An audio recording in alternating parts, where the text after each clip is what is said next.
Welcome everyone at the next installment of the Fellow Talks podcast series. During these discussions, you get to know a new generation of the Budapest Fellowship Program conducted by the Hungary Foundation and the Mathias Corvinus Collegium. Our next guest today would even be able to answer my questions in Hungarian, but now we stick with English. He was raised in the cold St. Paul of Minnesota, but his Hungarian adventure has already begun in 2020 in Kisvárda. One area of special interest for him is the Hungarian population living outside the current borders of Hungary, detached from their homeland by the 1920 Treaty of Trianon.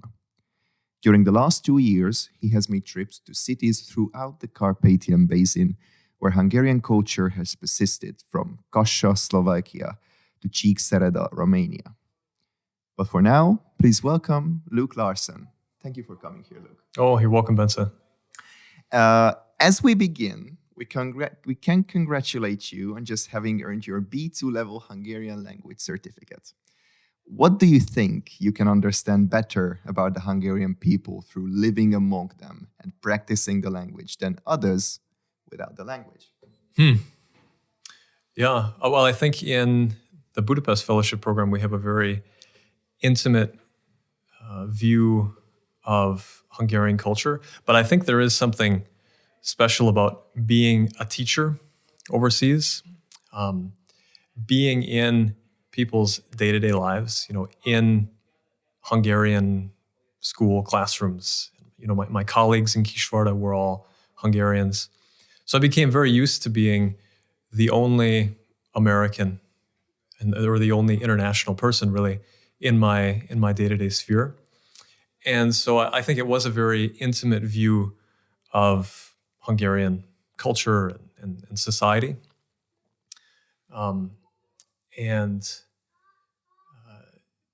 So it was a different type of immersion than we have now in the Budapest Fellowship.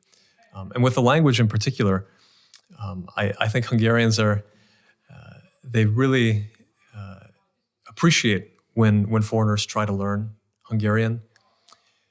They're very proud of their language and of how difficult and how strange it is. And I think Hungarians also have some kind of feeling that it's a small country, maybe insignificant on the world stage.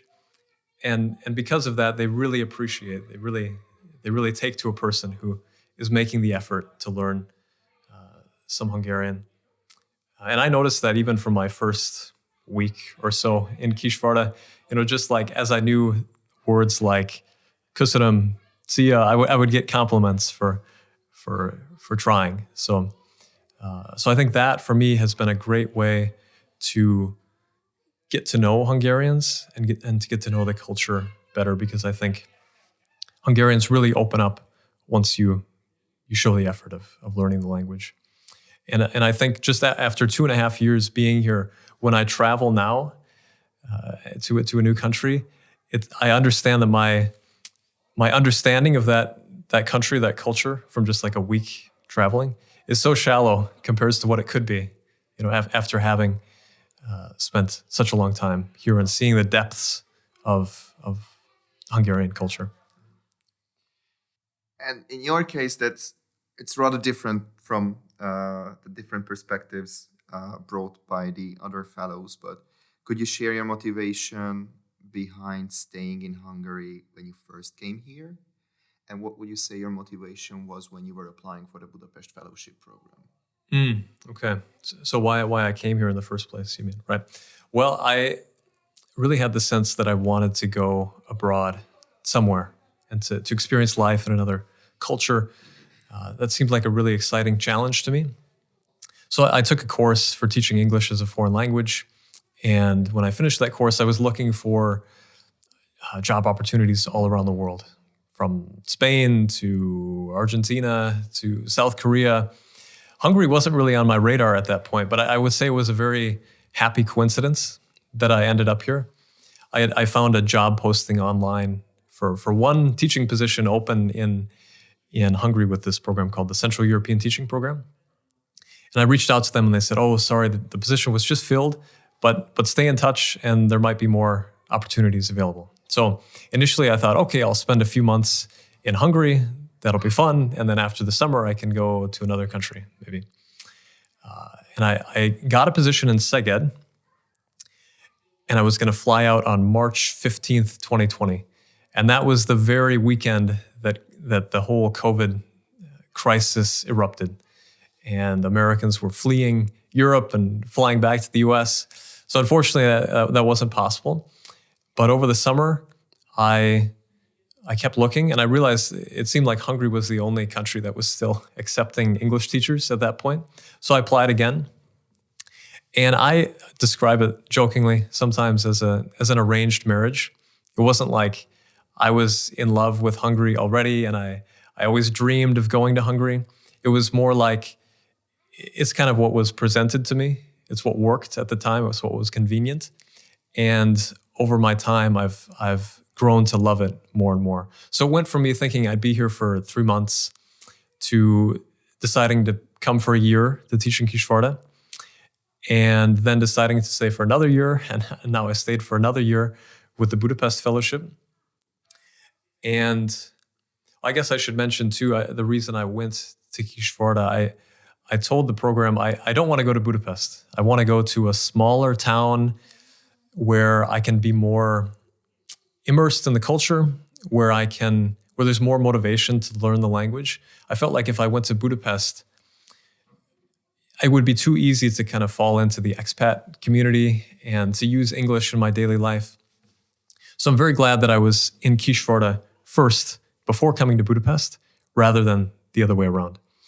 So the reason that I decided to stay, or to apply, I guess, for the Budapest Fellowship, partially it's because I felt like I had unfinished business here in Hungary. I wanted to continue developing my language skills. It maybe would have felt premature to leave Hungary without gaining some level of fluency. And the other reason is just because of the program itself. It was really a pretty incredible program. And I had the opportunity to write an article on Hungary for the National Catholic Register newspaper in the United States. And that was a really exhilarating experience, talking to Hungarian experts and getting published in a national newspaper. That was a first for me.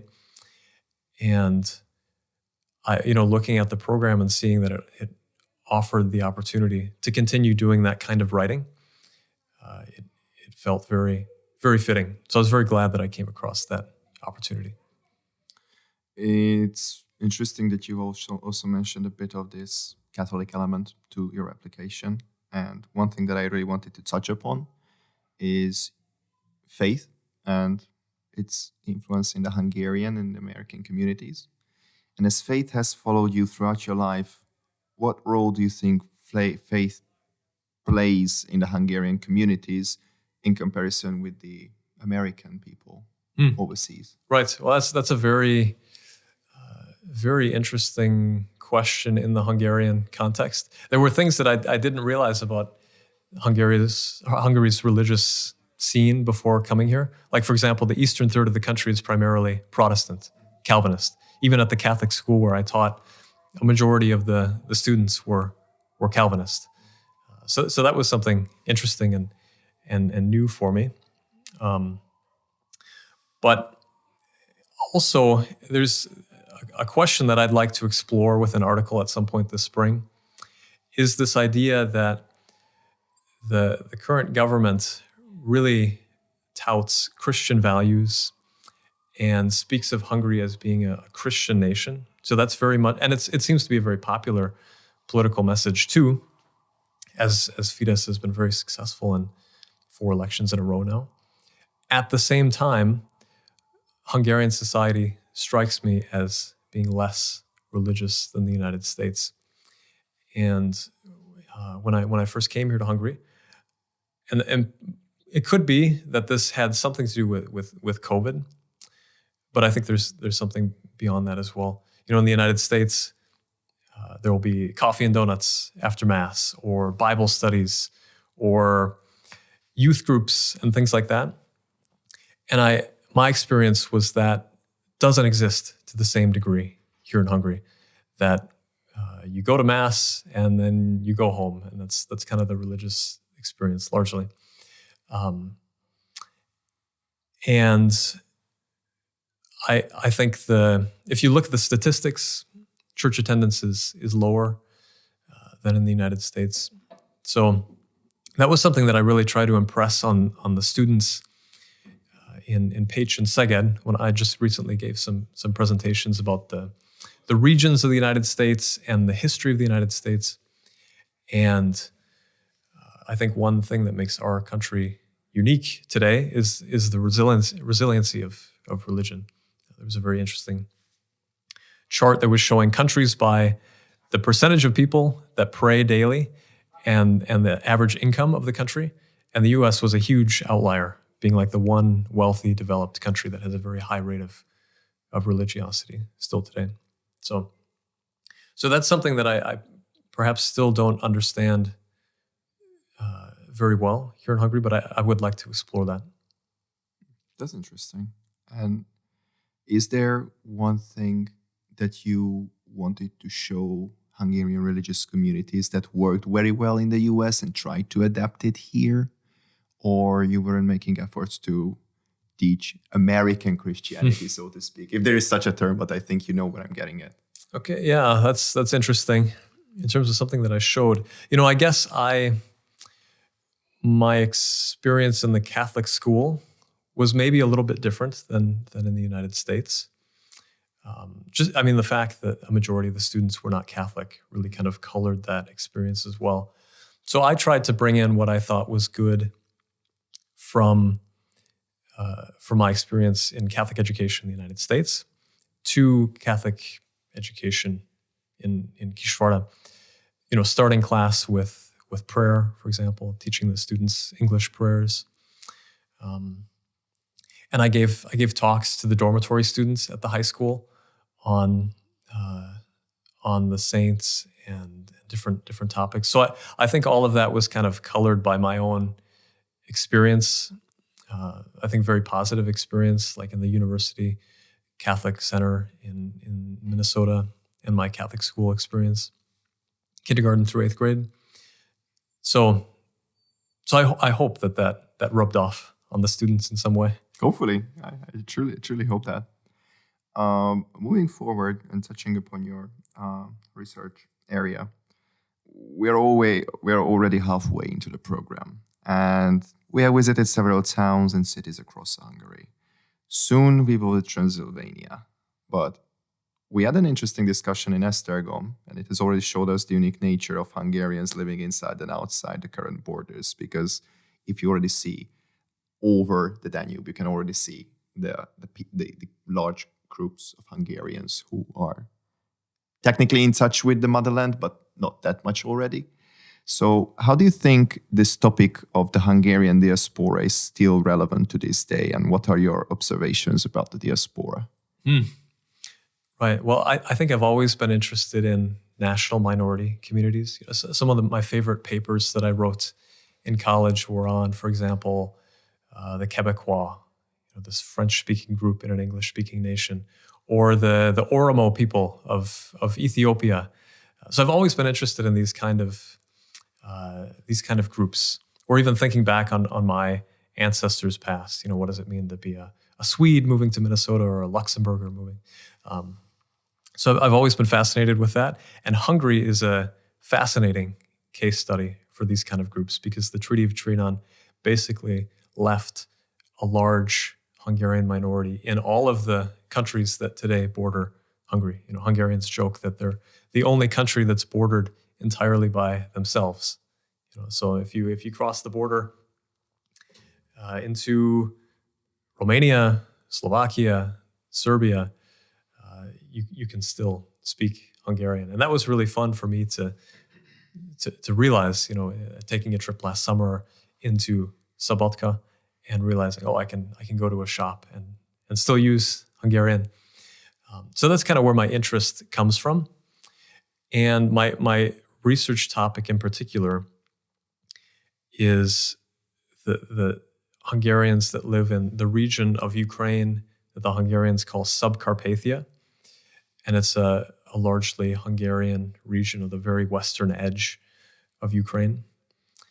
And obviously, with the war in Ukraine today, it's a very timely subject, and that's what drew me to that as well.